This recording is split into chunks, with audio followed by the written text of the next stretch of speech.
Hello friends, welcome to the Mirchi சமையல். இன்றைக்கி நம்மளுடைய சமையல் என்ன அப்படின்னு பார்த்தீங்கன்னா, ஒரு அருமையான, ஒரு ஆரோக்கியமான, ஒரு புத்துணர்ச்சியான ஒரு ரெசிபி தாங்க, மசாலா டீ. இந்த மசாலா டீக்கு வந்து பார்த்திங்கன்னா பட்டை, கிராம்பு, ஏலக்காய் இதெல்லாம் சேர்த்து நம்ம ஒரு டீ தயாரிக்கும் போது நம்மளுக்கு டேஸ்ட்டும் வந்து நல்லாயிருக்கும், உடலுக்கும் வந்து நல்ல ஒரு ஹெல்த்தியாக இருக்கும். அதுக்கு முன்னாடி நம்மளுடைய சேனலை மறக்காமல் சப்ஸ்கிரைப் பண்ணிக்கோங்க.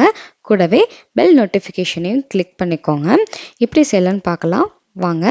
அதுக்கு ஒரு மிக்சர் பவுலில் ஒரு துண்டளவு பட்டை, 2 கிராம்பு, கூடவே 5 ஏலக்காய், இதை வந்து ஒன்று பதமாக வந்து நம்ம அரைச்சி எடுத்துகிட்டு வர போகிறோம். இல்லை நம்ம தட்டி போட்டாலும் சரிதான். இதுதாங்க இந்த மசாலா டீயோட மெயின் ஹீரோன்னு சொல்லலாம். இந்த இன்க்ரீடியன்ஸ் வச்சு தான் நம்ம பண்ண போகிறோம். இது இருக்கட்டும். கூடவே ஒரு துண்டளவு இஞ்சி எடுத்துக்கோங்க. இன்றைக்கி 1 கப் அளவு தண்ணி சேர்த்துக்கோங்க.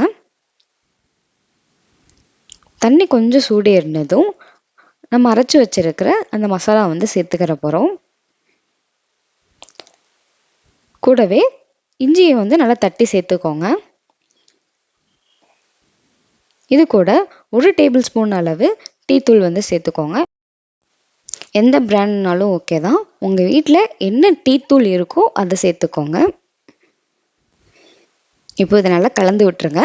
தண்ணியில் வந்து நல்லா கொதித்து வரட்டும். அப்போ தான் இந்த டீ தூளோட எசன்ஸ், அந்த மசாலோட எசன்ஸ் எல்லாம் வந்து நம்மளுக்கு தண்ணியில் வந்து இறங்கும். இது வந்து நல்லா கொதிக்கட்டும். இது வந்து ஸ்பூன் வச்சு அப்பப்போ கிளறி விட்டுக்கிட்டே இருங்க, கலந்து விட்டுருங்க. இப்போது டீ தூள் அது எல்லாமே வந்து கொதிச்சு வந்துடுச்சு. இன்றைக்கி 2 கப் அளவு வந்து பால் சேர்த்துக்கிற போகிறோம். 2 கப் பாலுக்கு 1 கப் அளவு தண்ணியை வந்து சேர்த்து இந்த மாதிரி நம்ம அளவு வந்து இந்த அளவில் பண்ணுறோம். அப்போ தான் வந்து நல்லாயிருக்கும். இது வந்து பாக்கெட் பால்னால 2 கப் அளவு பாலுக்கு வந்து 1 கப் அளவு தண்ணி சேர்த்துருக்கோம். கூடவே 3 டேபிள் ஸ்பூன் அளவு சர்க்கரை வந்து சேர்த்துக்கோங்க.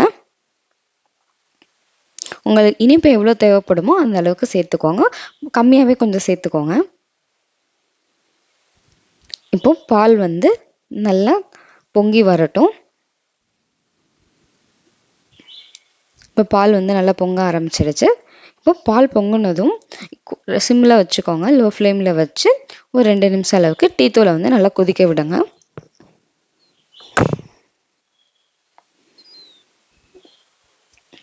அவ்வளோதாங்க.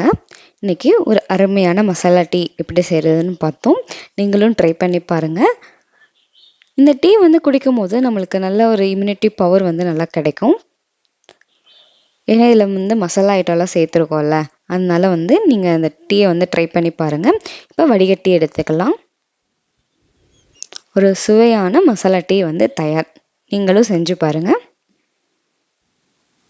நல்லா டேஸ்ட்டாகவும் இருக்கும், நல்ல ஆரோக்கியமாகவும் இருக்கும், நல்ல புத்துணர்வோடு இருக்குங்க.